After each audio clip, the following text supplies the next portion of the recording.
bersamamu dan bersama rohmu. Inilah Injil Yesus Kristus menurut Yohanes. Dimuliakanlah Tuhan. Dalam amanat perpisahannya, Yesus berkata kepada murid-muridnya, "Seperti Bapa telah mengasihi aku, demikianlah juga aku telah mengasihi kamu. Tinggallah di dalam kasihku itu. Jika kamu menuruti perintahku, kamu akan tinggal dalam kasihku, seperti aku menuruti perintah Bapakku dan tinggal di dalam kasihnya. Semuanya itu aku katakan kepadamu, supaya sukacitaku ada dalam kamu dan sukacitamu menjadi penuh. Inilah perintahku, yaitu supaya kamu saling mengasihi, seperti aku telah mengasihi kamu. Tidak ada kasih yang lebih besar daripada kasih seseorang yang memberikan nyawanya demi sahabat-sahabatnya. Kamu adalah sahabatku, jika kamu melakukan apa yang aku perintahkan kepadamu. Aku tak lagi menyebut kamu hamba, sebab hamba tidak tahu apa yang dilakukan oleh tuannya. Tetapi aku menyebut kamu sahabat, karena aku telah memberitahukan kepada kamu segala sesuatu yang telah aku dengar dari Bapakku. Bukan kamu yang memilih aku, tetapi akulah yang memilih kamu. Aku telah menetapkan kamu agar kamu pergi dan menghasilkan buah, dan buahmu itu tetap, supaya apa yang kamu minta kepada Bapa dalam namaku diberikannya kepadamu. Inilah perintahku kepadamu, kasihilah seorang terhadap yang lain." Berbahagialah orang yang mendengarkan sabda Tuhan dan tekun melaksanakannya. Sabdamu adalah jalan, kebenaran dan hidup kami.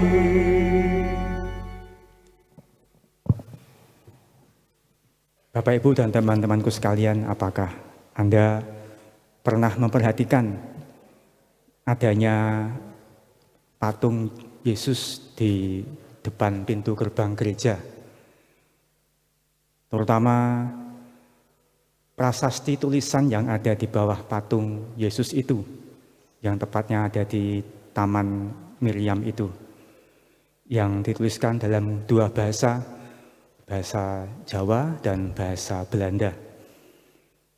Bahasa Jawanya berbunyi demikian: "Delengen tias iki kang tresno marang manungso nganti kaya mengkono." Lihatlah hati ini yang mencintai manusia hingga kaya mengkono, hingga segitunya, kira-kira begitu. Dan patung itu menggambarkan tangan Yesus yang menunjukkan dadanya yang terbuka. Terlihat hatinya yang terluka, merah terluka karena di situ ada mahkota duri yang mungkin mencocok atau melukai hati Yesus itu. Dan kita langsung bisa menggambarkan makna apa yang ada di balik hati itu dan juga tulisan yang ada di bawahnya, yang kira-kira mungkin sama dengan apa yang Yesus katakan di Injil kali ini, yang mengatakan bahwa tidak ada kasih yang lebih besar daripada kasih seorang yang memberikan nyawanya untuk sahabat-sahabatnya, yang dilambangkan oleh hati Yesus yang terluka oleh mahkota duri. Dan persis inilah yang ingin saya ambil sebagai permenungan kita bersama.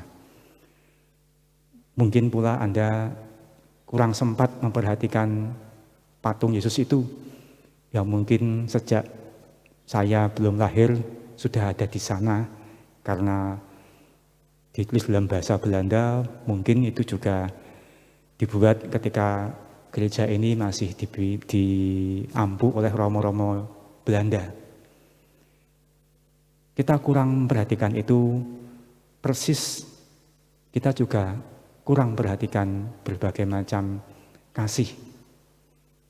Kaya mengkono iku atau kasih yang segitunya di kehidupan kita yang terlewatkan begitu saja. Dan itu yang mungkin memberikan mahkota duri atau hati yang terluka bagi orang-orang yang mengasihi kita dan utamanya bagi Allah. Bapak, Ibu, dan teman-temanku sekalian, mengasihi, mencintai itu membutuhkan pengorbanan. Dan pengorbanan yang paling parah itu pengorbanan sakit hati. Karena makna kasih yang kita sampaikan kepada orang-orang yang kita kasihi tidak bisa ditangkap, diterima dengan baik, malah diberikan balasan yang tidak setimpal, balasan yang kemudian tadi memberikan mahkota duri di hati kita. Dan tantangan untuk mengasihi itu begitu. Memberikan nyawanya kepada orang yang dikasihi itu tidak berarti kita kemudian bunuh diri untuk dia. Namun bagaimana kita berani menerima mahkota duri atau sembilu-sembilu yang melukai hati kita ketika kita mengasihi orang yang mungkin tidak bisa menangkap makna kasih itu. Dan proses itu kerap terjadi di kehidupan kita. Contohnya ambillah apa yang terjadi kali ini di bangsa kita. Ketika orang pengen mudik lebaran, pemerintah mengatakan jangan, ada bahaya. Pemerintah mengasihi masyarakat dengan mencegah untuk tidak mudik supaya tidak merebak virus corona semakin parah. Namun lihat apa balasan dari masyarakat. Tetap nekat mudik, banyak yang di jalan di penyekatan itu cekcok dengan para aparat. Anda bisa membayangkan bagaimana hati pemerintah itu terluka oleh mahkota duri yang ditusukkan oleh kita semua masyarakat. Atau contohnya kami Pak Romo yang mencoba untuk ngeman umat dengan berbagai macam pembatasan di era pandemi ini, namun umat kadang-kadang reaktif negatif, memberikan tanggapan yang mungkin melukai hati kami dan juga teman-teman dewan yang lain karena tidak memahami isi dari tindakan itu, yaitu kasih ngeman umat. Atau Anda mengalami di tengah keluarga sebagai orang tua, Anda ngeman anak-anak, kemudian memberikan berbagai macam aturan, berbagai macam nasihat, namun kadangkala atau seringkali balasannya juga negatif. Dikatakan Bapak Ibu itu kolot, Bapak Ibu itu apa-apa enggak boleh. Makna kasih tidak bisa ditangkap oleh orang yang mengasihi. Dan itu sudah dialami oleh Yesus. Yesus guru kita yang memberikan pengajaran ini. Bahwa kita harus siap memberikan nyawa kita, memberikan hati yang siap untuk terluka ketika kita mengasihi, karena tidak bisa dimengerti isi dari kasih, tindakan kasih yang kita berikan kepada orang-orang yang kita kasihi. Maka Bapak, Ibu, dan teman-temanku sekalian, Injil kali ini dan permenungan yang ingin saya sampaikan, bagaimana kita ini bisa belajar dari Yesus. Yesus yang berani memberikan nyawanya, kita berani memberikan hati kita untuk kemudian berani terluka ketika kita mengasihi. Dan kita diajak terbuka kepada berbagai macam tindakan kasih yang mungkin juga orang lain berikan kepada kita. Bagaimana kita tidak langsung reaktif negatif. Coba mencerca, coba menimbang-nimbang, coba memahami makna kasih yang mungkin kurang kita pahami di balik tindakan-tindakan itu.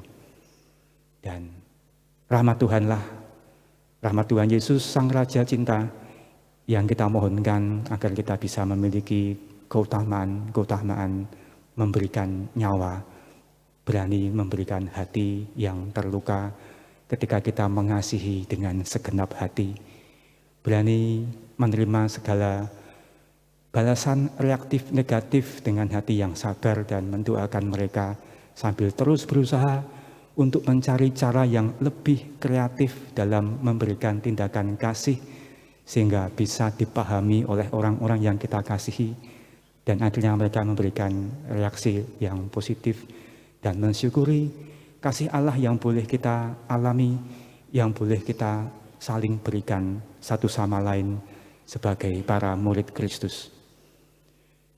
Kemuliaan kepada Bapa dan Putra dan Roh Kudus.